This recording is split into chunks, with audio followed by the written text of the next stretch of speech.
Thank you all for joining us. We're just going to introduce ourselves and then dig into our webinar. So maybe I'll just start and then we can go around. I'm Marika Diaz. I'm the Director of the Tenant Rights Coalition at Legal Services NYC. And I'm also part of the Right to Counsel Coalition on the steering committee. And most of my work as a lawyer has been working on supporting grassroots organising campaigns and supporting different organising efforts. And so I'm sort of bringing that perspective today. Hey folks, I'm Susanna. I coordinate the Right to Counsel Coalition in New York City. I'm a tenant organizer. My background is in union organizing and tenant organizing, community organizing more broadly. And right now what the coalition is working on in New York is really a campaign around what we call for just implementation. So everything from how the courts function to training attorneys, to expanding the law, and also really grounded in thinking about how does this law unleash organizing power in New York, and how do we build on it to build a stronger and bolder tenant movement. So that's really what I think a lot about, and I'm happy to be in community with you all. We also work closely with folks like John across the country who are working on campaigns for Right to Counsel and thinking about supporting and building a movement. So happy to be with you. And my name is John Pollack. I'm the coordinator of the National Coalition for Civil Right to Counsel. I've been here since 2009 and had the fortune to work with many of you in your local states and jurisdictions on the right to counsel and evictions. But we do work across the civil spectrum in a lot of other areas, but for today's purposes, I'm here to talk about what our involvement has been and how we perceive this, this really rapidly growing movement from the perspective of the national view. So just to give you a bit of an idea of, you know, why we put together this webinar, you know, we, particularly in New York City, I think through the work that we had done in the efforts to achieve right to counsel here, definitely had a bunch of learning experiences, I think it's fair to say, around that collaboration between attorneys and organisers and tenants, and I think we wanted to share those learnings.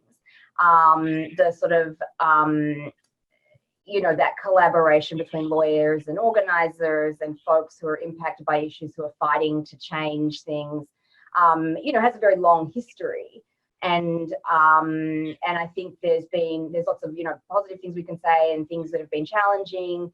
And we definitely learned a lot through our experiences. And so hopefully we're able today to kind of bring to bear some of the things that we learned, in the hope that folks who are engaged in similar efforts in other parts of the country can you know, utilize those learnings.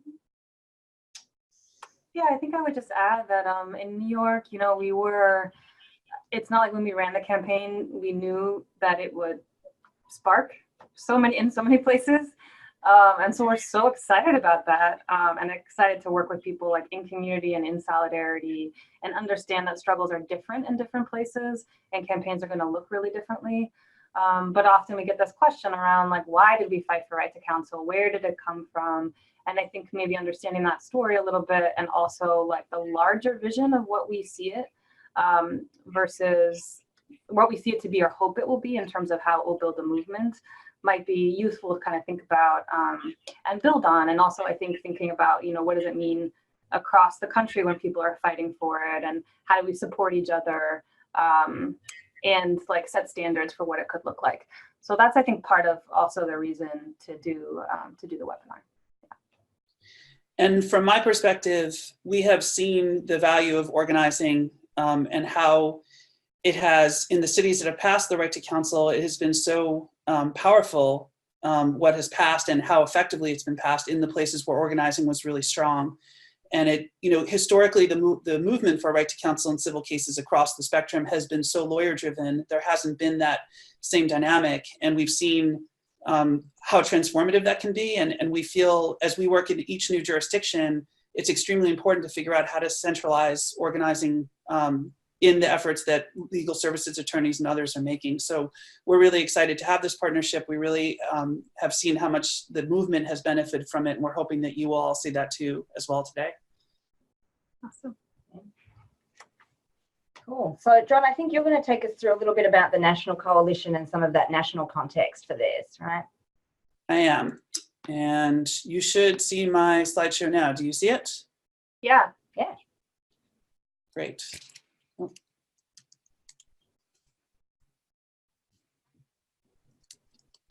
Okay. So the coalition, and you see my slides okay? It's, yep. Okay, fantastic. So this URL is basically where everything I'm going to talk to you about today is located, civilrightstocouncil.org. We have about 300 participants in 40 states, and it's important, I think, especially as we talk about organizing and the efforts we're talking about today, that we don't have one approach that we take with every jurisdiction. We don't have a model that we just try to export to every place. It has to be determined, what we do and what will succeed has to be determined by people on the ground. And that's, I think, essential to thinking about how we approach this movement. From our perspective, there are many reasons why the right to counsel in eviction cases makes sense to focus on. One of the biggest is we have so much information that counsel makes such an enormous difference on so many levels in housing cases, both in terms of keeping the units and in terms of how much money the tenants have to pay the landlords, how much time they have to move, whether their eviction record shows up or is hidden. There's so many different aspects of that. And especially as compared to people who don't get help, or even people who get limited help, the people who get full representation, the data is so strong to show those outcome improvements. It's also the fact that the imbalance of power in housing court is worse than almost any other civil proceeding. Typically 90% of tenants are unrepresented, typically 10% or 90% of the landlords are represented. So when you have that level of disparity of power, it causes the entire system to shift in a way that makes it extremely unfair and unjust. There's also the fact that, as I think Marika and Susanna are going to talk about, the way that having tenants be part of the right to counsel movement leads to empowerment on a much deeper level than just what happens in court. And then there's also, from our perspective, it's extremely important that people believe in the judicial system that they participate in. And right now, the eviction process is such a mill that most tenants have no faith in it whatsoever. They think it exists just for the purpose of landlords, and they're essentially correct. And the right to counsel can help correct that perception of the legal system. And then the collateral consequences that come out of losing your home are so extensive. And I'm going to touch on just a few just to put them out there. Both from, even if, you know, we should care about what happens to tenants and their families, there are so many devastating consequences, and then they cascade back in terms of the costs that all of us pay as a society. There have been so many studies done about the effect of health on, the effect of evictions on health, on student mobility and achievement in schools, on improving outcomes for children, in terms of employment. There have been basically so many studies that have looked at when people are evicted, these consequences ripple across the civil spectrum. And that's why it's so essential for so many levels. We're not just talking about where someone lives, we're talking about all of the other basic human needs that matter to them. Their child custody, their employment, their health, and everything else. So all of those things are connected. So where are we right now? Like, basically, what have we achieved? The great news is, like, the movement has been really taking off across the country. As Susanna and Marika mentioned, the spark that New York lit really has caused a transformative effort to happen across the country. And it, especially from our perspective, notable, and I'm just going to switch modes here because my PowerPoint is hiding some of the slides. That basically we're seeing press, major, like, significant national press coverage of the idea of the right to counsel coming from editorial boards and reporters in general, and coming from all of the mainstream sources, the Post, the US News, and then when ordinances are passed, seeing the local coverage, extensive local coverage of these efforts really shows how much the right to counsel movement has changed. And also, as New York's success has been really extensive, seeing the coverage of that as well, and seeing the excitement that that's generated. So where we are right now, basically, is we have 5 cities, New York, San Francisco, Newark, Cleveland, and Philly, that have passed a right to counsel. I'm going to talk about how those look in a moment. But the other exciting thing is to know that there are all these other ones on the way, both at the state level, in the sense of some of the states I have listed here, Connecticut, Mass, and Minnesota, and then a whole bunch of cities. The ones I've listed are the ones just that are the furthest along. There are other ones that we're in discussions with that are much earlier, so we're not really talking about them yet. And then there's also been federal interest in the right to counsel in eviction cases. There's already one bill that's been filed. There are a bunch of others that are on the way. So we're seeing, and for anyone who was listening last night, Cory Booker during the presidential debate mentioned the right to counsel in eviction cases as part of what he thought was important to be addressing.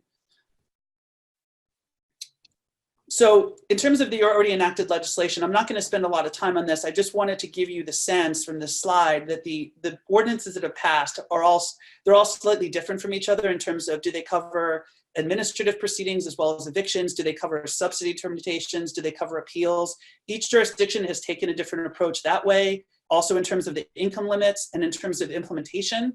I'm happy to talk after this session today about like the implementation stuff and how it's going, and as well as like who's doing it and how exactly that's working. But you can see from the slide, there are a lot of different ways that this is being approached in terms of how long the implementation is and who's in charge of it and who the service providers can be.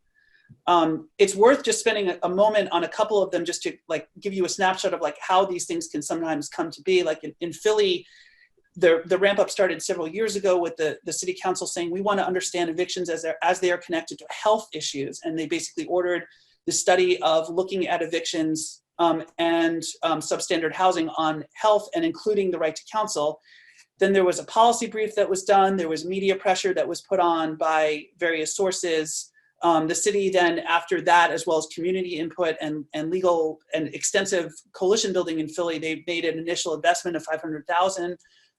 Which then eventually there was also an economic study that basically found that the city would save $45 million if it just invested $3.5 million, that the effect of counsel was dramatic, that 78% of the tenants who got counsel were avoiding disruptive displacement compared to only 5% of the represented tenants. So all of that basically was, a lead up, and it's helpful to see how, these things take different steps, and we're all happy to talk to you about what these different steps are. Susanna and Enrique are going to talk about, the incredible centrality and importance of the organizing piece. And so my goal is really to touch on some of the other pieces that have happened, some of which have happened because of that organizing as well. In Massachusetts, where there is currently a state bill pending, there's actually been great data showing how much money is saved, as well as like the significance of the problem in Massachusetts, as well as an extensive pilot project that was done that showed that even when people got limited assistance from an attorney, they still did significantly worse than those who got full representation in court. And that all of that background really has helped lead to the filing of a bill, as well as the creation of an incredible coalition in Massachusetts. I encourage you to go to massrtc.org. That's the website for the coalition. They have a wealth of information about the breadth of their coalition and all of the information they've gathered to support it. And in Connecticut, again, really interesting that the legislature said we want to look at the right to counsel in civil cases in general. They created a task force. The state bar was extremely influential in that task force being created. They started to get some press coverage about why they should do this. Then the task force actually recommended that evictions be an area that there should be a right to counsel. And then there was more press, and then the bill was filed this year. So we've seen the way that these things can all link together. Some of the other efforts that are currently underway, Minnesota and Los Angeles have pending initiatives right now. And actually Los Angeles passed a motion actually providing $3 million for 5 sites starting right now. And there's planning currently going on. And they're looking to figure out how they can get the full 12.5 million that they need to do this citywide. And Detroit is another place that's happening. So those are all basically places that have happened where ordinances have been introduced or have passed. It's worth saying that the data is extremely important in getting to this point, having the information about just how big an impact does council make, getting the investment of funding it. Also, when you start getting counsel into the courts as a result of pilot projects, it actually causes the court to loosen up to the idea of there being counsel. It gets everyone to buy into the idea. In DC, there's a great project running that was funded by the city council to the tune of 4.5 million. It was done as a right to counsel, as a understood step towards a right to counsel.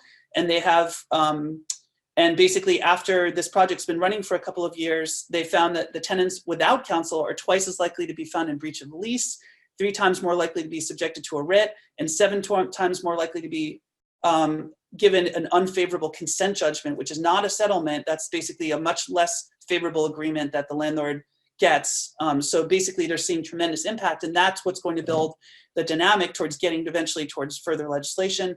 In Minnesota, a terrific pilot that's been running in Hennepin County funded through county funds and private foundation money, found that tenants were twice as likely to stay in their homes, twice as long to move, and were 4 times less likely to use a homeless shelter, which is a metric that's extremely important when we're talking about cost-benefit analysis.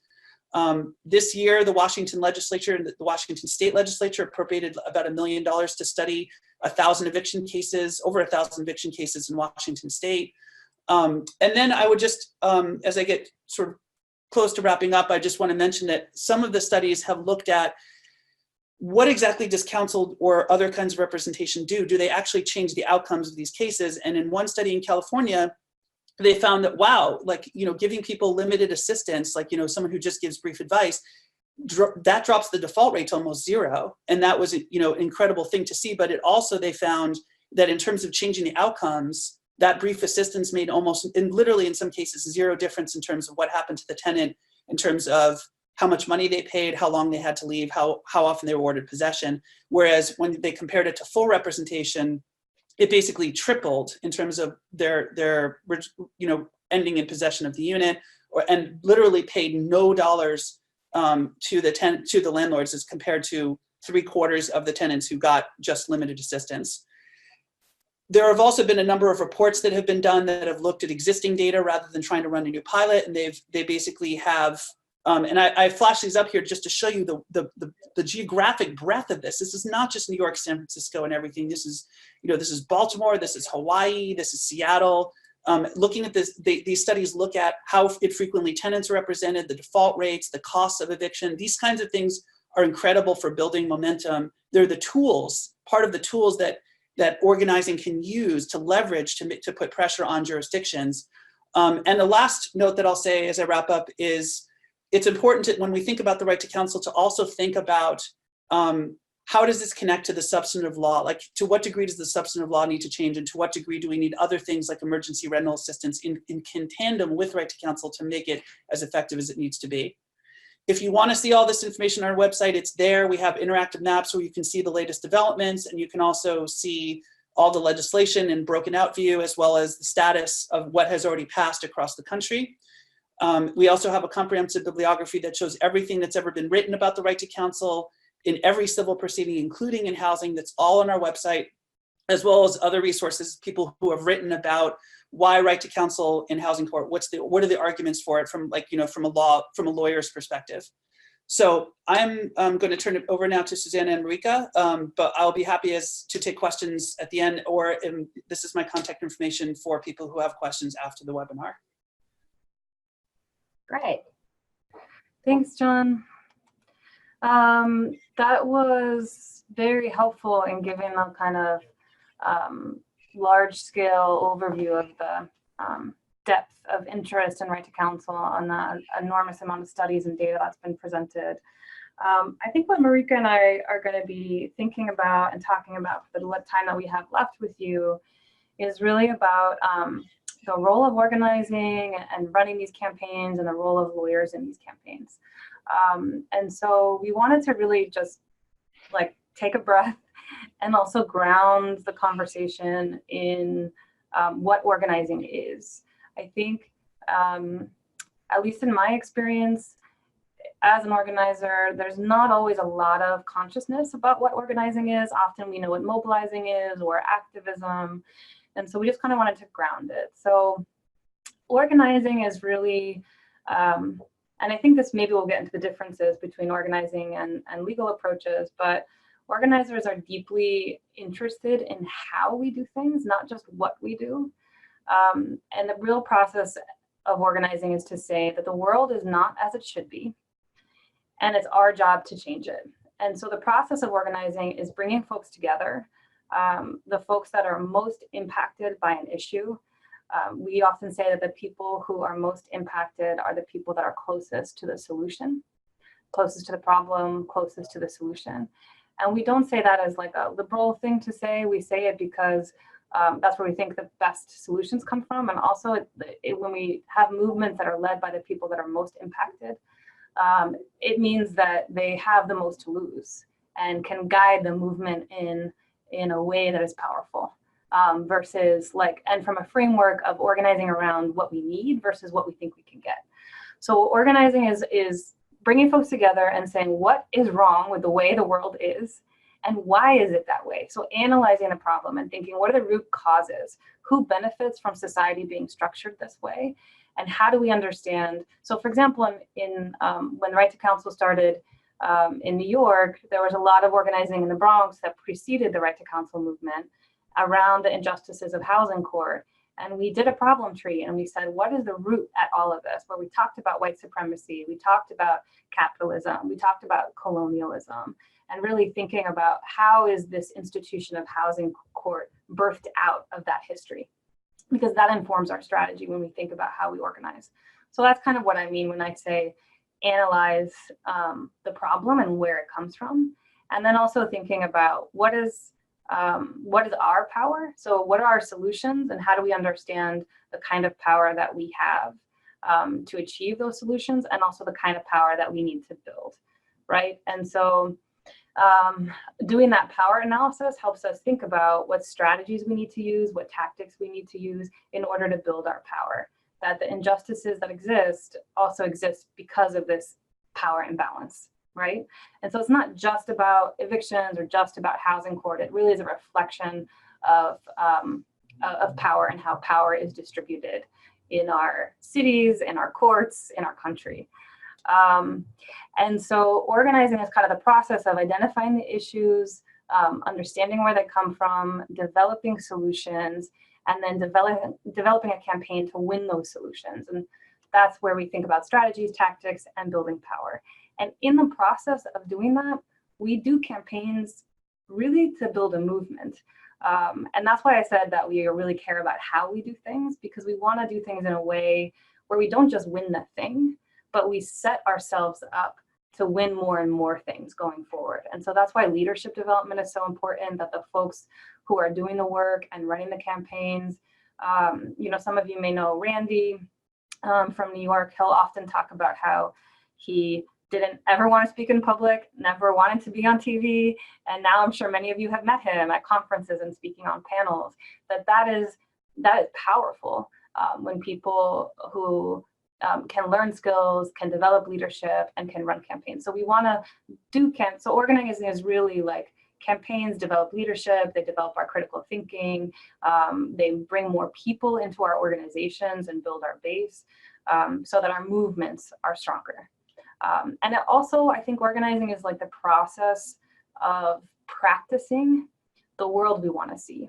So in organizing campaigns, we're also thinking about how we run campaigns to really practice democracy, to practice making hard decisions, to practice how we make decisions. So organizing campaigns is thinking about, if we really want to transform society, what kind of society are we building? And so we have to practice those things in our movements. And that's why I keep saying this, how we do things is really central to organizing. The next slide. You can just use the arrow.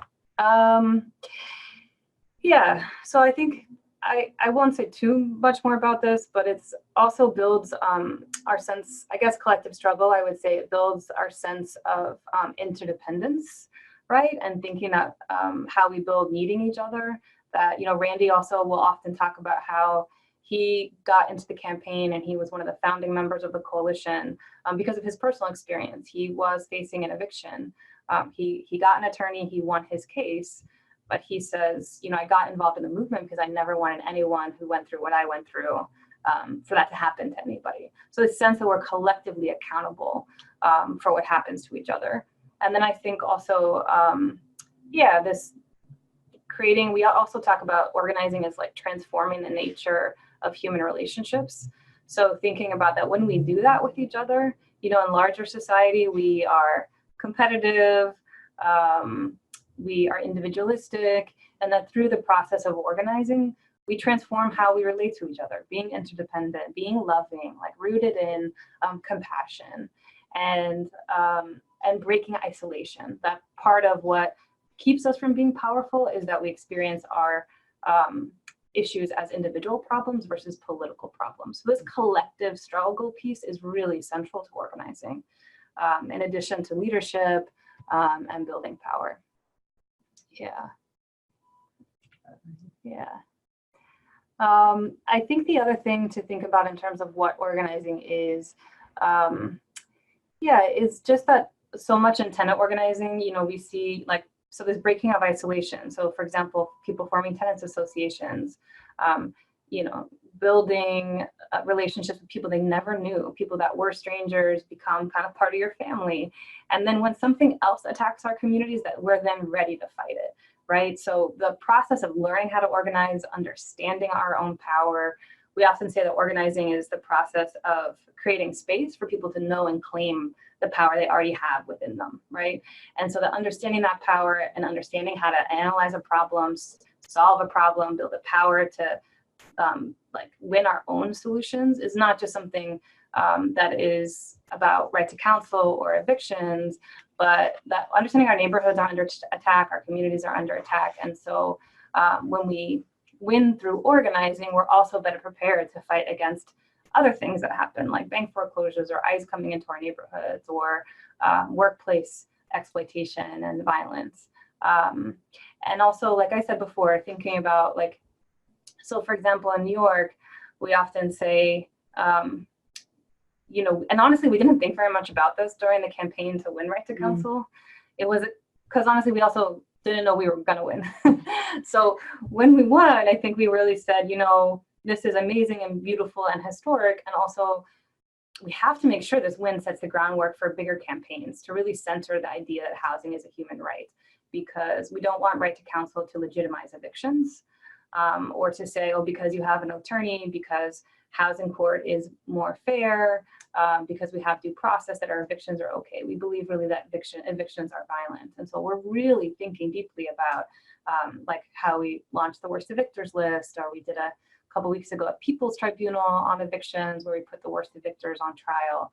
And how did this win kind of lay the groundwork for demanding what we need, which is really for housing to be a right. This right to counsel is just one step in that long process. And so that's really why organizing is central, because otherwise it wouldn't have set us up to fight for other things in New York. And that's kind of, we also say that often the long-term goals are things we know we won't win in our lifetime, but that we're thinking about them when we do campaigns for right to counsel or justice in housing court or whatever it is. Yeah. Yep. I think I talked mostly about this. Yeah. And I guess I would say too that, so power of knowledge and consciousness is also like when we think about confronting dominant narratives, right? So, for example, we often say in New York that evictions have been normalized, and we accept them as normal in our society. And part of our work is to change the narrative, to challenge that dominant narrative and saying evictions actually aren't normal. There are plenty of places where they don't happen, where there are other options from the state. And that putting folks, using the state and the police force to put people on the street in service of private profit is something we have to challenge and need to challenge. And so that's part of the consciousness building and the political education that comes through organizing. And thinking about if that's our analysis, then how do we devise tactics and strategy to fit within our analysis? Versus if we think, the courts are generally good, they just are imbalanced, and our strategy would be different. Yeah, awesome. So I guess I would just say the last thing that I would think about, I'm going to pass it over to Marika to kind of talk about lawyers' role in these campaigns. But I guess I would say that I think because of the way that right to, really came from the tenant movement in New York. So folks were organizing in Brooklyn around housing court, and in the Bronx around housing court, and then formed this coalition that kind of built off of decades of advocacy to change housing court, and also legislative efforts for right to counsel in the past, but also decades of deep organizing in neighborhoods, really generations. And so that kind of coming together and building up the coalition also meant that people are deeply, deeply invested in the organizing around implementation. And I'm happy to talk more about that, but I would definitely say that if we had just won the law and walked away, that it would not have had the impact it's having. That continuing to organize around implementation is critical. But also if we had, it wasn't possible to walk away because of how we won, right? Because tenants were so deeply invested in the campaign to win it, there was no option. Like we had to keep organizing around implementation. And so I think it's this ownership over the movement, like Right to Counsel is ours, we're gonna fight for it. We're gonna make sure people claim it and use it as a tool to organize is really, really central in making sure that it's not just like a legal services program, right? But it's a right that people want, that they can claim, that they can use to organize, that they're proud of to use. And that's, I think, the kind of how it translates into the Right to Counsel movement, but what is so central to organizing is this feeling and development and building of power and collective power too. Yeah. Awesome. So yeah, I mean, I think, you know, what Susanna, what you're saying, you know, in some ways, you know, definitely when, you know, I got involved in the Right to Counsel campaign, providing legal support, you know, it was definitely a time where, you know, as you were saying, we didn't necessarily know that we were going to win. But I think it's fair to say that in that moment, the vast majority of lawyers in our city definitely thought we were not going to win. That told us that.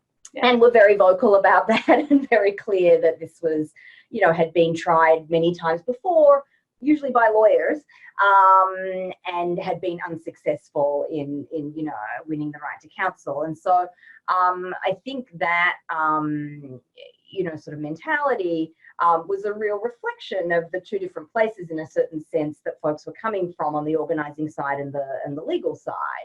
And so what I, you know, want to dig into is this question of like, what is the role of lawyers in movements and in particular in movements that are struggling for right to counsel, and sort of looking at, you know, how are the ways that lawyers can be helpful and what can we do to better ourselves, to better be able to support these kinds of struggles. And also, what are the kind of pitfalls that we sometimes fall into when we're providing legal support to efforts that are led by folks who are impacted and led by organizers? And how do we kind of, you know, get around those things and do the work that's required so that we can kind of best provide that legal support? And so I think, you know, one of the key things that is a sort of a good jumping off point to sort of understand some of these differences is this question of like, why do you fight for the right to counsel, right? And I think, you know, you were sort of describing, you know, why tenants and organizers were fighting for the right to counsel. And I think if we had, you know, we sort of went back in time a few years and asked lawyers at that time who genuinely thought we weren't going to win, why they would fight for the right to counsel. And even now, you know, many of the folks who are doing this work, who have long defended tenants in eviction cases, would probably talk about a lot of different things that are different to what you were describing, and would talk more about, you know, if everyone has a lawyer, we can prevent so many more evictions, we can, you know, keep people in their homes. And I think that definitely was, you know, obviously a critical part of what tenants are also trying to achieve. But for a lot of the lawyers, it might stop there. Like that might be the end point. Whereas some of the broader transformation, that building of collective power, that ability to kind of achieve, you know, bigger goals, goals like stopping evictions altogether or securing the right to housing, those kinds of things maybe wouldn't have been and still aren't things that a lot of lawyers would cite to when they say, why fight for right to counsel, right? And, you know, a lot of our legal folks would talk about and still do talk about like that it's really hard to have to say no to people when they can see that folks have a need for representation. And that's 100% true, right? There's like a, you know, it's a completely valid response. But I think the thing that really sort of differentiates is that the you know, sort of the limitations of the response of lawyers versus the sort of broader vision that the tenants have for the world that they want to live in and that organizers have for, you know, the work that they want to do to enable that. Would there be anything you would add to that, like in terms of why fight for the right to counsel? I think one thing I would add is just that, you know, in the Bronx, when we started the housing court campaign, that was kind of the precedent to the Right to Counsel Coalition. It also was really about the experience of housing court. Like it wasn't just about the data and how many people were being evicted. Like folks were coming to a meeting saying they felt humiliated, talking about the experience of supremacy in that court, and also like feeling not worthy of like being in the city, being agents of change. And so honestly, we felt like interrupting the displacement that was happening in housing court, that housing court was like the center of displacement, where people were treated, where like all of these systems of oppression were expressed through housing court. And that it was an incredibly important cycle to interrupt and to not allow to happen that way. So like, for example, we talk about how evictions are made easy for landlords. They shouldn't be easy for tenants. But they're not easy for tenants. They shouldn't be easy for landlords, is the way we talk about it, actually. So just thinking about like, you know, what if folks in New York, there's 200 something thousand filings, cases. That means hundreds of thousands of people are experiencing that. And that's not okay. That we can't allow that to be normal. And that we're also losing people, right? That people go through that experience. They don't then go to a organizing meeting. Some people are politicized, but a lot of people are taught that they're not worthy. And so then we lose them from our cities and from our movements. And we can't really organize in neighborhoods around stopping displacement, around gentrification, if we're losing our folks. And so housing court was a way to kind of interrupt all of those cycles, to say that people are worthy, to say we're not going to allow those systems to manifest themselves in the way they're manifesting, but also to like stabilize our neighborhoods so that we could organize for broader and bigger things. So I think just also thinking about, because I think sometimes in these conversations, evictions get like reduced to numbers and data and costs, and that for us it was really about like people's humanity and centering that, and yeah, not wanting people to be reduced to just like the number of an eviction or case filing, and wanting to make sure those folks were in our movements. Yeah.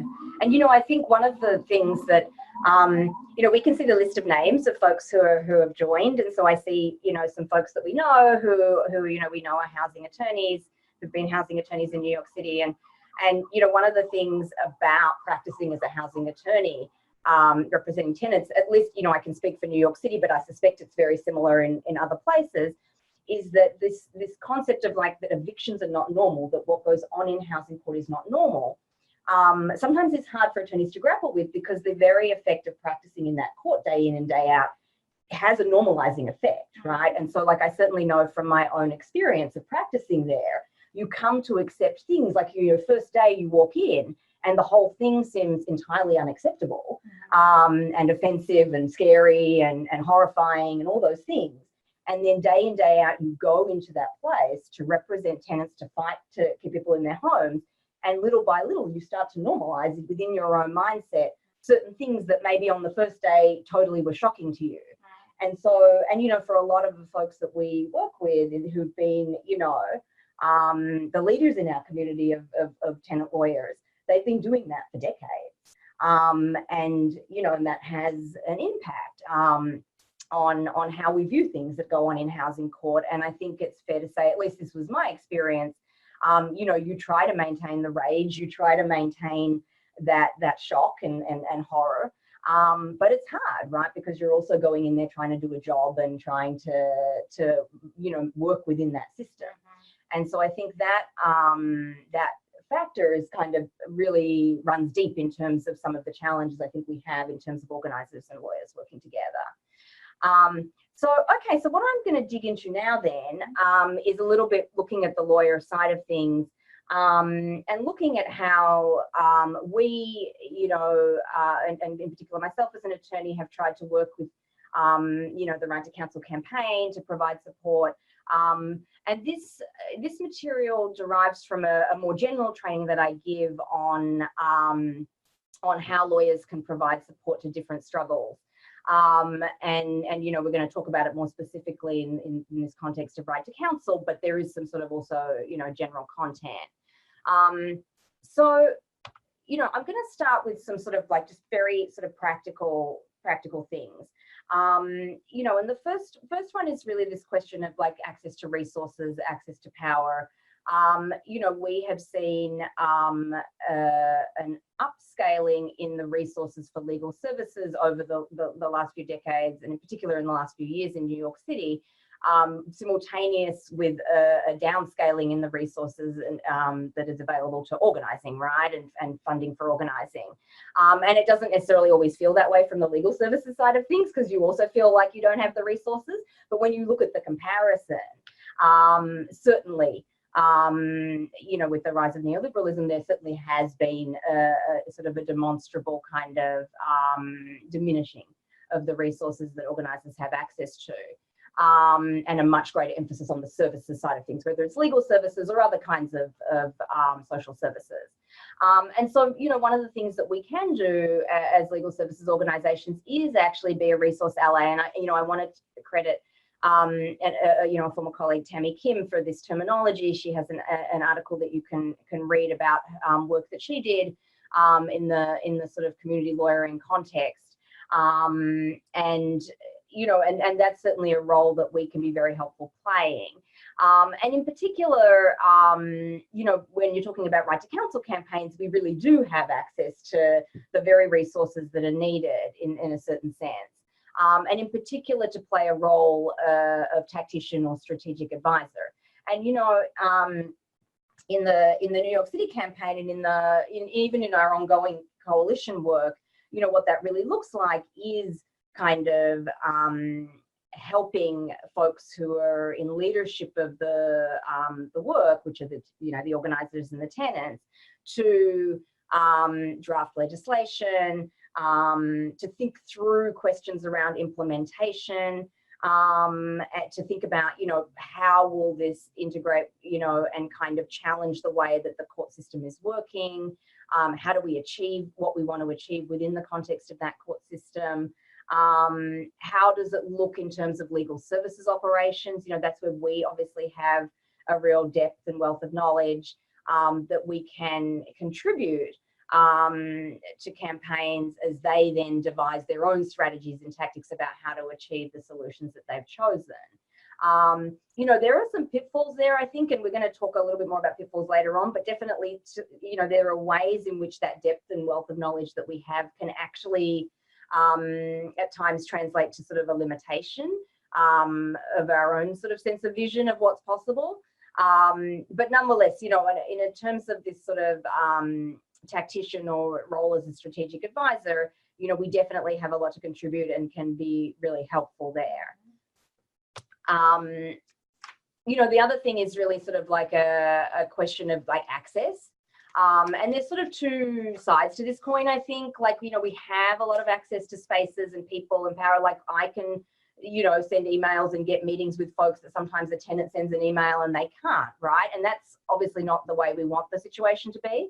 But as we work towards changing that, sometimes it can be helpful when, you know, folks who are leading campaigns don't have to expend a ton of resources trying to get the meeting with X or to get X official to respond to the email, if we can enable that. And other times, you know, what's critically important is that the folks who are, you know, leading the campaigns, the tenants and the organizers, can actually break through those barriers, and we can just provide the support of like how to make that happen. You know, it can't be that it's always lawyers opening the doors for people or enabling folks to get meetings. That doesn't build the power of those who are most impacted when we constantly do that. But, you know, the access that we have, the inside information that we have, the insight that we have from working within those systems can often be a resource. And so for us to, you know, play a role of sort of democratizing that knowledge that we have as a result of our privilege, that can really be something that that can be useful in movements. And, you know, I think the thing that we always have to remember is that, you know, when you look at the two sides of this coin, It's really the organizers, and in this case, the tenant leaders, that will tell us what they need. And we have to be prepared to listen rather than acting first and then, you know, learning later that actually people would have preferred it if we had let them take the lead on you know, scheduling X meeting or whatever it might be. You know, so I definitely would encourage folks to, like, you know, contribute these resources, but to always be aware that, like, the you know, how we do it is, as Susanna was saying, critically important. And so taking the lead of the folks who are, you know, leading the work and letting them tell us, you know, what they need in a given moment. You know, this one is a sort of a, it's really is a generalized point, but I think it's definitely come up in you know, in the right to counsel work. Oftentimes what campaigns, organisers, what they can get from different legal services organisations that are providing support depends on the individual advocate that's, like, there in that moment doing the work. And whether they have an interest in that particular thing or a passion, or they're, you know, they're the kind of person who really supports organising, but maybe the next person isn't. And, you know, that I think we really have to, as legal services organisations, have to work to change. It can't be about each individual person that comes into a role, because every time an organising group or a campaign has to start from scratch with the next person, it's actually depleting the resources of that movement. And so to the extent that if we believe that we want to provide this support, we can institutionalize it and ourselves take responsibility for making sure that when, let's say, I walk away from the role I'm in, that there is an institutional support in place to fill that gap. That is really going to contribute to building the kind of movements and power over the long haul. And, you know, the other piece of it is, in order to be in it for the long haul, we absolutely have to be ready to lose and to start over again. And I think this is one where, you know, attorneys sometimes struggle with this. Folks who work in the legal context struggle with this because we are very oriented towards winning, right? Like, you know, that's the kind of work we do, right? We're very oriented towards, like, you know, I'm taking this case, I'm working on this case to win. But what we see as the win is not necessarily always the same as what's the win in the organising context, right? And so in an organising context, you could lose a campaign, but build the kind of power that could win something so much bigger than the thing you lost, right? You know, which is quite a different approach to what, you know, most folks in the legal context would have. And so we really do have to be prepared to put resources, to put work, put energy into a thing, even if we think it might lose. And I think that was really like a key, that really was, I think, cast into relief in the context of the Right to Counsel campaign, because there were so many attorneys who were not in the room because they did not think it would win. They thought it was going to lose. And they weren't really thinking about these bigger picture questions. And so, you know, what that meant is they were not supporting that campaign at all. And so I think that question of what are you there for? Are you there for those bigger picture goals? And in that case, are you ready to lose the smaller steps along the way? Is one that attorneys really need to confront and grapple with. You know, another one, and this also I think came into the Right to Counsel context, you know, this is the Right to Counsel NYC Coalition, if it wasn't already clear, is one that is led by tenants and led by organisers. And so the role of lawyers in that context is to support and to really take a backseat role and to be willing to be called upon, you know, when necessary. And that can be really challenging for lawyers. And I think, you know, in particular, it can be challenging because we practice on a day-to-day basis in court, a practice where if you didn't speak, something went horribly wrong, right? Like if you get up in court and you don't say anything, you didn't do your job. You didn't, you know, something went awry. Whereas in the organising context, actually, if we don't speak, that probably means something really good is happening, right? Because it means that other folks are in leadership and folks have built enough power and enough knowledge that they don't need the lawyer to speak. And so we have to learn and unlearn to a certain extent some of the things that we, through our day-to-day practice as lawyers, have really internalized. You know, I think there's also sometimes a mentality that is totally kind of understandable, and you know, I struggle with it myself, is like that, you know, we're really busy, there's a lot of demands on our resources, and we really want to help as much as possible, as many people as possible. And so when we go into a setting where we're kind of inactive, it can really feel like we're not making good use of ourselves as resources, right? And I think that's something we have to learn to push back against, sort of even on an internal level, because part of supporting movements is being willing to be inactive and to be activated when the movement calls on you to play that role. And so that really is about learning to be of service, to be on hand just in case you're needed. And also, you know, not just in the way that you would like. I mean, this is something, you know, we struggle with lawyers that are coming, you know, new into practice, where they're trying to work with movements. Oftentimes have a lot of ideas about what they would like to be doing, and you know, we want to enable that, and we, you know, those ideas are oftentimes great things that they would like to do. But being in support of movements is about really, you know, lifting up much more what folks need from you rather than what you would like to be doing. And so that's something we also, I think, as lawyers who are working in right to counsel campaigns really need to think about. You know, I'm going to sort of move through some of these quickly, just in the interest of time, because I know we've not got a lot of time together, but, you know, we do need to work out ways to sort of be solutions oriented, you know, and saying, yes, it's not about sort of taking on, you know, a gazillion things and burning out, or doing, you know, community malpractice and practicing in areas that you're not familiar with. But movements really do need lawyers who can say, let's work out a way to make this thing happen. And, you know, let's work out a way to connect you with that person who can do this thing, or whatever it might be. And who folks who are less rigid about, like, well, you know, here's a person who needs to talk to somebody in a meeting. Oh, that's not how we do intake. I need you to do X other thing. You know, we need to develop a certain flexibility to be available and solutions oriented in the moment. You know, another piece of it is about, and this has really come up, you know, in the context of right to counsel, you know, and what I was saying earlier, like a lot of our attorneys and folks saw the right to counsel as a solution to an individual problem of evictions. And the discourse around evictions was very much one of individualized kind of responsibility. You know, you failed to pay your rent.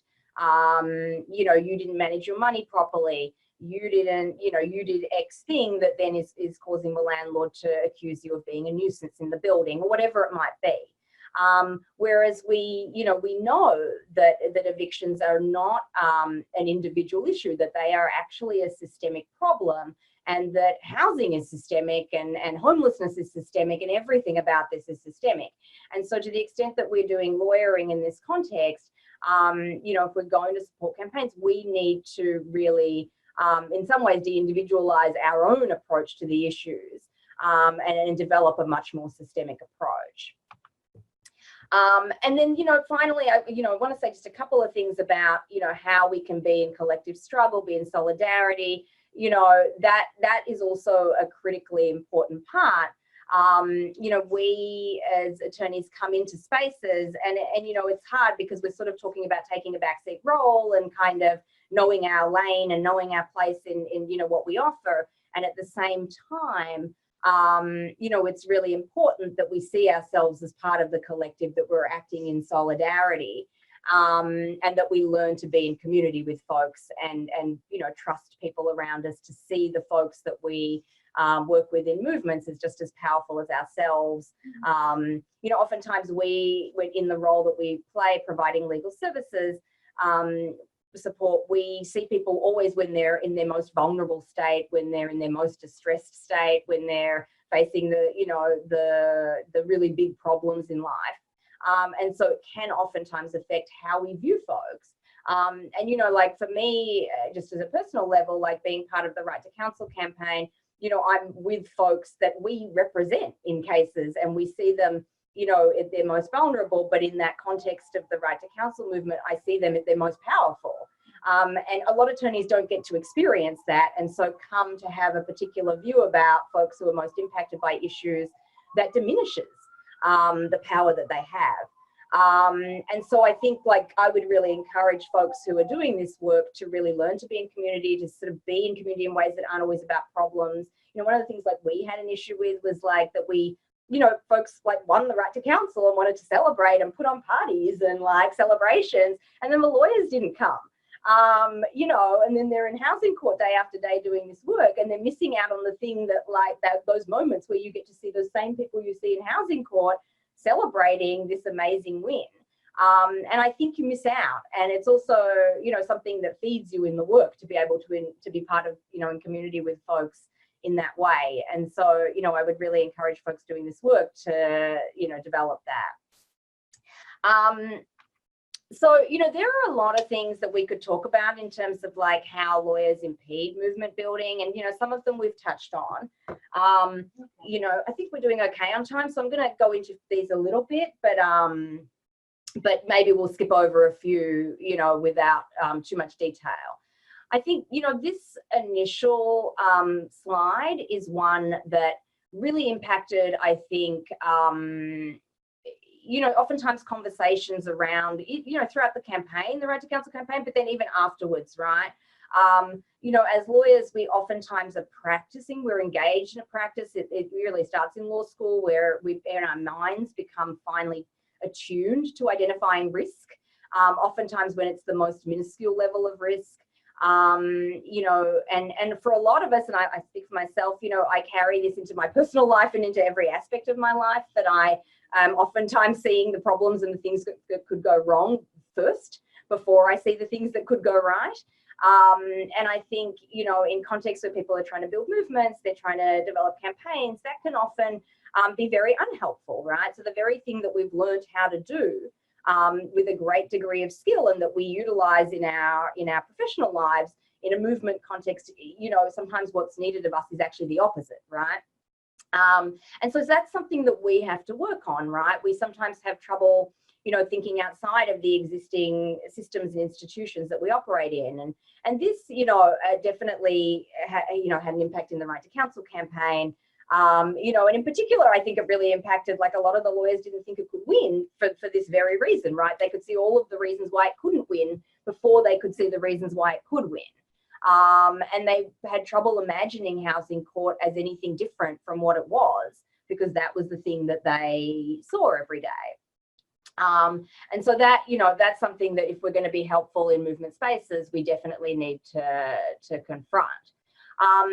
And, you know, this, you know, part of the things that we also learn very much are a distrust in people. We learn to think about like all the things that people could do wrong, rather than to believe in people's potential. And, you know, when you're an attorney practicing in the housing context, I know that a lot of our folks really do exercise this muscle a lot of like, what are all the things that my client could do that could make this potential legal strategy unravel? And they practice, you know, they engage in a mental practice of seeing all of the things that people could do that are mistaken or wrong or, you know, erroneous, whatever it might be, rather than practicing how do I believe in people's potential. And in a movement space, you know, that kind of mentality can be really unhelpful. Similarly, you know, this question of sort of, you know, overestimating our authority or, you know, getting used to the fact that we are the professionals in the room, that we are the experts on things in the room, can also be very unhelpful. And I think this quote really from one of the SNCC organizers really sheds, you know, a lot of light on this. You know, in this context, lawyers were recommending a certain compromise, and what she's saying is that lawyers, sure, they might have been experts, but they were certainly experts at things as they were, and that was actually the last thing that folks needed. What they needed was something new and different. And I think in the Right to Counsel context, that really was acute, right? Our lawyers really have become very, very deep experts in how housing court functions, in how the legal system functions, and what are the anatomies of eviction cases. And folks, that expertise was something that folks could really draw on, but there were limits to that, right? And I think it really limited the vision of some lawyers, you know, in seeing what was possible and in seeing that something actually quite different could be possible. You know, we oftentimes, you know, as attorneys, like this is also a very systemic kind of thing, right? Like we have middle-class jobs, right? And we work in roles where we invest a lot of, and particularly for those of us who do social justice work, you know, we invest a lot of ourselves in the work that we do, and our identities are invested in this work. And, you know, in the context of Right to Counsel, this is something that came up very early on, right? Because there were a whole cohort of attorneys who really didn't think we were going to win and that it was going to happen. And then there were a lot of attorneys who didn't want it to happen. You know, attorneys who represent tenants in legal services organizations who really were invested in the fact that they could pick and choose cases. And they were invested in a very deep way, I think deeper than any of us maybe in the coalition anticipated. They were invested in a very deep way in the idea that some tenants were worthy of representation because of the way the law defined their legal case versus other tenants who they deemed not worthy of representation. And you know, it's a mentality that, you know, I would say has no place in a social justice practice. But certainly it was one that we didn't necessarily, I think we knew it existed, but we maybe didn't realize how deep it was running. And we didn't realize that lawyers would actually get up and fight for their right to choose cases, for their right to determine certain tenants unworthy of their representation. And so that investment in the status quo was something that I think, you know, I was certainly shocked in a certain sense that that was coming from within our own community. And you know, it's something that is, you know, it's a learning experience also because it you know, as someone who does this work, it makes you think, well, now that you see that, what are all the things that we're invested in here? And, you know, that question of comfort and material comfort is also one, right? And we, you know, in creating Right to Counsel have created hundreds and hundreds of middle-class jobs that attorneys are working in, and not just attorneys, legal advocates as well.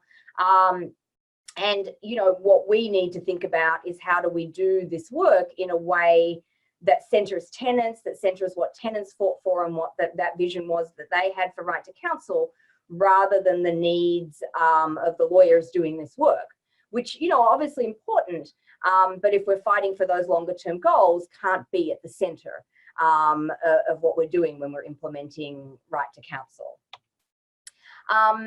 You know, there are, you know, a lot of things, you know, that we came up against, you know, we come up against all the time in terms of movement work, that lawyers use privilege in ways that exclude people. And this is one where, you know, we're actually, I think, confronting this, you know, more now as we're implementing Right to Counsel, right? Because the systems that we see in housing court, for example, where lawyers get to occupy certain spaces that tenants don't, that lawyers get to go through certain doors that tenants don't go through, that lawyers have camaraderie with opposing counsel in a way that excludes their client who sits on a bench in the hallway while their lawyer goes off and has a conversation either with opposing counsel or with the judge. You know, those kinds of the privileged kind of spaces we have occupied in that housing court, that, you know, it's, you know, comparatively maybe small privileges, but nonetheless, you know, we have used that privilege in a way that excludes our own clients at times. And we, if you know, if Right to Counsel is going to be a tool to build power, we need to interrogate that. We need to interrogate the kind of language you use when we speak with people, when we communicate in court.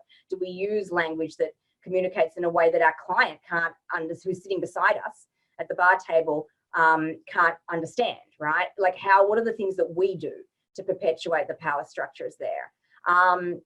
You know, I think, you know, a lot of lawyers maybe think that the legal system is not functioning in a just way, but imagine that it could function in a just way.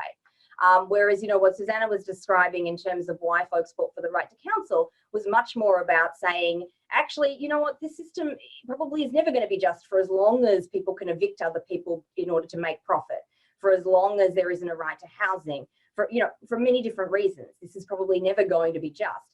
But many of our attorneys believe that, look, if we just made a few tweaks here and there, let's say by giving people lawyers, that it could be just. And so you see Right to Counsel then as the end goal rather than as a step along the way to a bigger kind of justice that will really transform our society in a much bigger way. And so, you know, for folks who are going to support, you know, Right to Counsel movements, interrogating what is the extent to which we believe in this legal system, and are we really, is that really, you know, on point, or is that something we need to unpack a little bit, is something you need to do? You know, I want to, how are we doing for time? I think I've got a little bit more. Yeah, just a couple of minutes. So I'm going to skip over some of the slides that we have here. So I'm sorry about that, but just in the interest of time, I want to make sure that we can, you know, get to some of the other points. You know, this one, I think, you know, when we were talking earlier and Susanna was talking about, you know, making sure that that impacted folks are leading the work, making sure that they are centered in movement spaces. You know, one of the things that we as lawyers oftentimes, I think, fail to do is to be really intentional about who's playing what role. What is the decision-making process here? What is our role? And so when you're doing sort of anti-oppressive movement work, and if you're doing the kind of work where the way you're doing the work needs to reflect your vision for society, needs to reflect, you know, what the world that you would like to live in, then doing that anti-oppressive movement work requires a lot of preparation and a lot of intentionality and that kind of collaboration, so that we're not sort of replicating, you know, the same oppressive dynamics in our own kind of spaces. And so what we found, and, you know, we learned this, I think we sort of, you know, for some of us, this was sort of, you know, knowledge that we had, and yet we also were sort of, I think for myself, relearning it each time we did a panel or, you know, had an event. You know, it was very clear that when we didn't agree on roles that people were going to play, or people didn't follow those agreements, then oftentimes traditional power imbalances were rising to the surface, and we would see men talking more than women, or professionals, you know, adding to the comments of more experienced community members, as if somehow what they had said was insufficient, or, you know, or even audiences kind of buying into that dynamic, which is very prevalent, of like, you know, you've got a lawyer who might actually only have a couple of years experience in an issue versus tenants who've been in, you know, organizing spaces for decades, and folks really calling on the professionals more, and then was still the professionals not deferring. You know, and so those are the kinds of things that, like, we have to make space and time for. And it's not always easy to do because, you know, everyone's so busy, and it's like sometimes you're doing things on the fly, but it is something that I think we need to prioritize. And I might just, let's see, I'm going to just skip over. Oh, it's okay. So this is really the last one that I wanted to mention. And, you know, the reason I wanted to mention it is because, you know, in the right to counsel context, you know, we need to be really vigilant that we are not seeing right to counsel as the end goal, even if it might have been the end goal for some of our community, right, in the lawyer community. And so that when we talk to folks about, you know, how do we address evictions? How do we address, you know, the many different issues that folks are dealing with, that we're not just talking about legal strategies. Because, you know, our professional role is such that oftentimes what we present is taken to be the whole. And, you know, one, we need to understand that it's not the whole. And then we also need to make sure that we are opening the door to a full range of strategies, not just the legal strategies, which we know oftentimes have, you know, pretty much always have their limitations, right? Okay, so this has just been a sort of a broad overview in different ways that we can support right to counsel movements, ways that we can sometimes, you know, the pitfalls that we can fall into, and how we can kind of try to think about and avoid some of those pitfalls. I might ask Susanna now to talk a bit about, we know that there's an issue in different communities where folks either have not had collaborations with organisers or are struggling to identify organising that's going on, you know, that they could collaborate with in terms of their right to counsel efforts. And so maybe, you know, Susanna will talk a bit about, yeah, how lawyers who aren't aware of organising and so forth can develop that. Yeah, thank you so much, Marika. I think it's also just important to say that there are clearly Marika and so many others, there's so many movement lawyers in our movements, and we're really grateful. Yeah. So I think the thing that I would say, I guess one additional point I wanted to make too is thinking about like the strategic need for right to counsel, so that, like, for example, like in some states, there are campaigns for rent control, or there are campaigns for warranty of habitability, or like I was talking to some organizers and tenants in Colorado and Utah recently, where you know, there's energy around right to counsel, but actually the tenant movement feels like they need to win a few other things first. And so just thinking about how sometimes like the legal, like there might be politicians, or maybe there's a legal community that is maybe ahead of the organizing community, and really wanting to make sure that our movements are united and coordinated, because we know that those in power like take advantage of our division. And so For example, like they can pit right to counsel against something like rent control.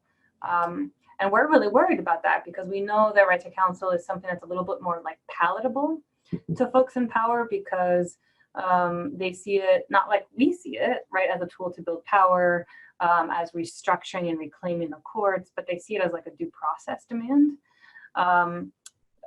Versus where they might see rent control as really being extractive and taking away power from landlords. And so they might be more likely to care about right to counsel or putting resources into right to counsel. But what the tenant movement is saying is we are first prioritizing something like rent control or warranty of habitability or the right to withhold rent when we don't have conditions. So I think it's really important that when there's movement around right to counsel, to make sure that it's coming from and in community with the folks that are most impacted, because we want it to be strategic. Yeah. So, and I say that also to say that, like, I think, you know, as there are more and more campaigns for right to counsel, we want it to win and we want it to be successful. And we know that the power that it has is deeply connected to it being connected to organizing and to movements and to community. Yeah, and then if it wins in somewhere and it's not successful, then that actually can damper our efforts for right to counsel in other places. So we need to also, I think, be thinking about this nationally as how are we making sure we're protecting our wins and fighting for our wins and also helping set the stage for other folks in other places to win. So I guess the other thing I want to say in terms of Marika's question is also to make sure not to essentialize organizing, right? So it's not like all organizing. I'm sure people have had maybe bad experience with organizing. It's not like all organizing centers the folks that are most impacted or leads campaigns in a way that are about leadership development or strategic. So, and we all have to work through that. Like we're in movements together. I need to be able to like be radically honest with each other about that. But I would say that in places where maybe there isn't a robust tenant organizing infrastructure, we certainly are connected with people across the country that are part of larger national alliances for housing justice and larger tenant organizing national alliances, I should say. And so are happy to connect folks to the folks that we do know in places. And then also to think about, like, I was just in Utah and there are folks there that don't have an organizing infrastructure and they're building it, right? Like a former librarian and an advocate and like folks are trying to build. And so there's a lot of places where maybe there isn't like well-respected organizing or something, or like a formal organization, but there's informal organizing happening. And then also in a lot of places, you know, there are people that are organized because of their workplace, or they're organized around senior advocacy or through their faith communities. And so not just thinking about organizing as coming from these like established, paid, like tenant 501c3s organizing groups, but thinking about organizing as more generally. And so just to offer that just because a group like that maybe doesn't exist where you are, that there might be other kinds of organizing happening that, you know, and often that kind of stuff doesn't get the press or doesn't get recognized in the way that other kinds of organizing get recognized. So just to think broadly about it, and then to know that the Right to Counsel Coalition in New York can be an ally and a resource to help folks connect to organizing in where you are. We also, I'm sure many people know this, but we created, along with Take Root Justice, that used to be the community development project at Urban Justice Center, a campaign toolkit, which really just like, there's chapters to it. It tells a story of how we won. And then it gives you lots of templates, like a sample town hall agenda or sample petition or sample press conference, sample structure for a coalition, sample like decision-making agreements. And just, you know, we are happy to help folks think through, you know, how to organize a campaign, how to structure a coalition, share more detailed or like more intimate examples of challenges we had or still have in the coalition. We're just really committed to building the movement. So any way that we can help, we're happy to help. The toolkit is online, but often I've been talking people through it or answering a question that maybe isn't on the toolkit. There's also, you know, it's a public website, so there was some stuff we didn't want to put on there because obviously we don't want the opposition to know everything about how we organize. So definitely there's some stuff that's not on there, but I hope that that's a resource to folks. And do you think you could talk a little bit about, like, I think one of the things we've seen in different places is, you know, political actors approaching legal services organizations with this idea of right to counsel or what have you. And then, you know, maybe it is something folks are interested in organizing around, and how legal folks can navigate that situation, or let's say it's like an organizing, you know, like the organizing is just building, you know, is there, like, how do you get to a place where you're sort of centering the leadership of, you know, the tenants and the organizers, even if it happens to be that the legal services folks are the first that are contacted, or the first that kind of working on the idea? Yeah, I guess I would say, without like getting too specific, there's plenty of examples, or folks have reached out to me where organizers and tenant leaders have been excluded from the conversations about right to counsel, where there's maybe a legislator or a funder and the legal services providers that are working on something and are not trustful of the organizing groups, like worried that they're going to mess it up, or yeah, like ruffle feathers, for example. And so like there's an opening and maybe a place where there hasn't been an opening before, and folks have been excited and they're like, we're in the room, let us try to figure out what we can get, and then we'll bring organizing groups in, because they wanted to like secure it before the organizing groups who maybe have more bolder demands are in the room. And to be honest, that has not really worked. Like it hasn't been successful in moving the legislation. And I also just don't think, I guess my ask of folks, like when folks tell me that, I say, can you just like, can you say to the people in power that invited you into the room, like, thank you so much, let me get back to you, right? And then you go and you check with the organizing groups and you talk and you think about, is that strategic? Do we want to be in that space? How do you want to be in that space? And then decide. I feel like oftentimes organizers or organizing groups feel like they're brought in after the fact. And so it's already been decided. So I guess my approach, I think if we're really interested in building tenant power, if we're also interested in like trying to build towards the thing that we need versus the thing that we think we can get, knowing that like to pause and to say, let me get back to you and really confer, and know that you can't move forward without those people in the room, and also like organizing groups deciding that that meeting is a strategic meeting or an important conversation to have.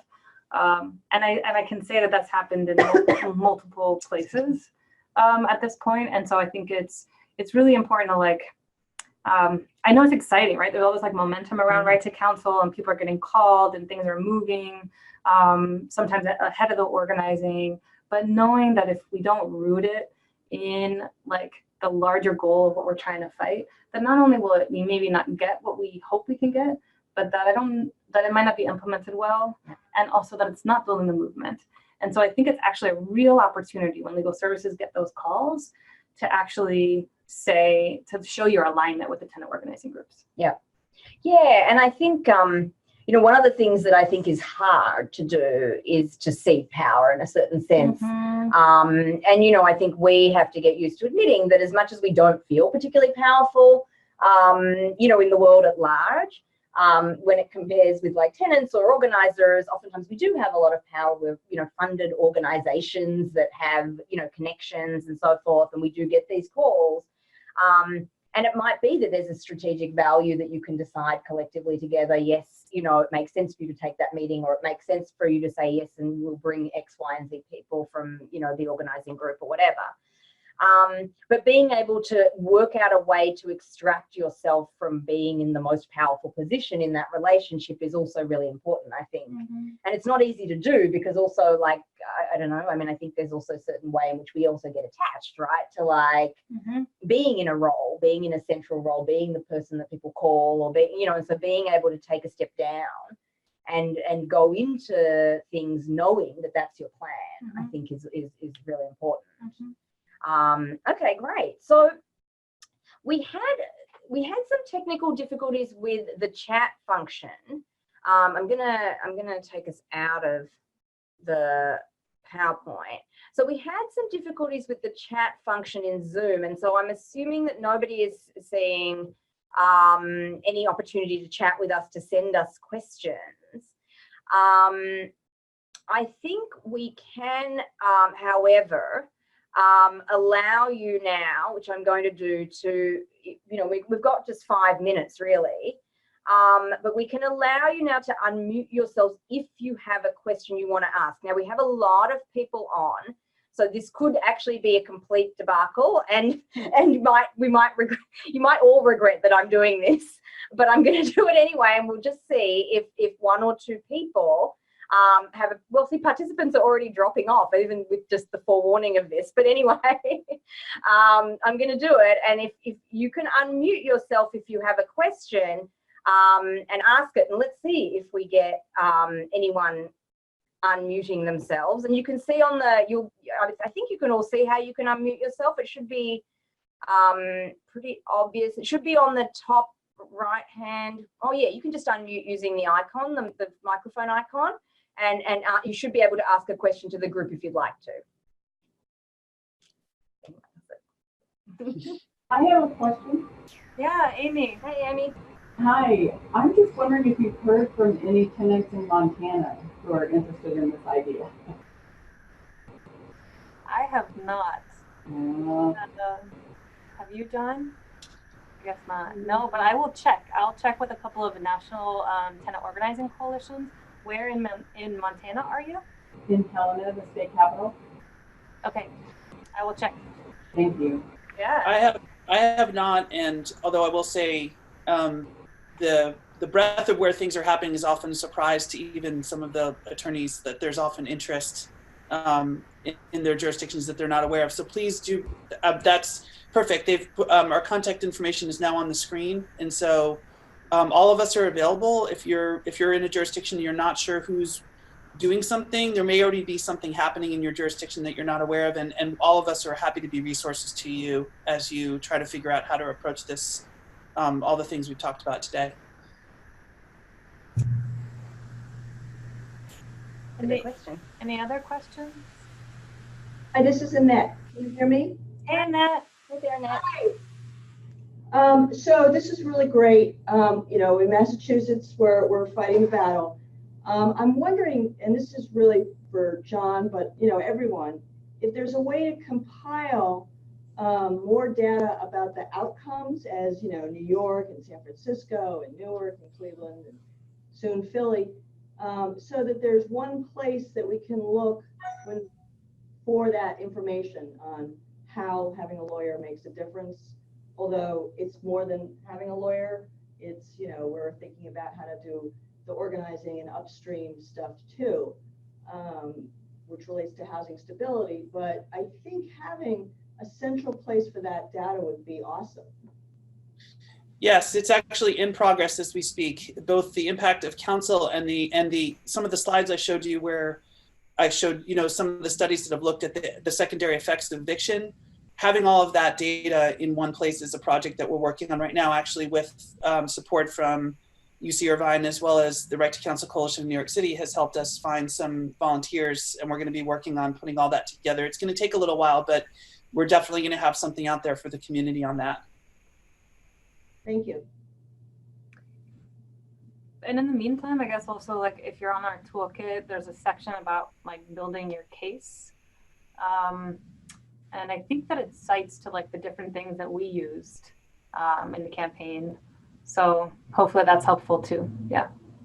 Great. And then I guess because we're the farthest along, like we do have also on our website, the Right to Counsel NYC website, there's a resources tab, and we're coming out with fact sheets every year just on the impact of Right to Counsel in New York. So there's like a RTC Works, I think, fact sheet that's on there now, and we're going to be updating it with the most recent data. So just in the meantime, there's stuff on our website. Yeah. And actually, while we're on the subject of outcomes, I've spoken to a lot of you who have really great outcomes data that's not published. To the degree you can get it out there in a form that other people can use, there's so much good that so many of you are doing that we're not able to like speak about because it's not anywhere in print, and we're not really at liberty to share like information we've heard informally. So please, to the extent you've done studies of your impact, make them available to everyone else. We're really important. Yeah. And I would add to that to say also that, like, to the extent that there's been tactics or strategies in campaigns that have really worked, like, we could also add those to our toolkit. Just like, that's just the New York, but other people are using other strategies. So we would love to just keep sharing with the whole community. Yeah. I think we could maybe do one more maybe. one more question. And then we'll close.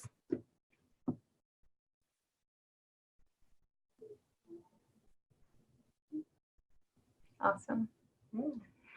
Great. Well, thank you very much for joining us for this, everyone. It has been recorded, and so there will be distribution of a recording soon enough, as soon as we can get that organized. And so hopefully if you know of folks that maybe wanted to participate and missed out, feel free to share that with them. Yeah. But yeah, thank you all. Yeah, and I guess just in the meantime, no, and I know John always says this too, but folks often ask me for input or like questions, and it's like, we're not doing you a favor. We're totally in the movement. It's our job to like help support stuff across the country. So please reach out with any questions. It's like not a bother. We're really excited and happy to support other campaigns, and are so excited to be in the movement with you. And thank you so much for being here and like for all the work that you do. Yeah. Great. Okay, so I guess we're going to sign off now, and thank you, everyone. Thanks, John, for coordinating. Yes, and thank you both for an amazing presentation. Really, really helpful and powerful. Thank you. Okay. Thanks, Bye, everyone. everyone.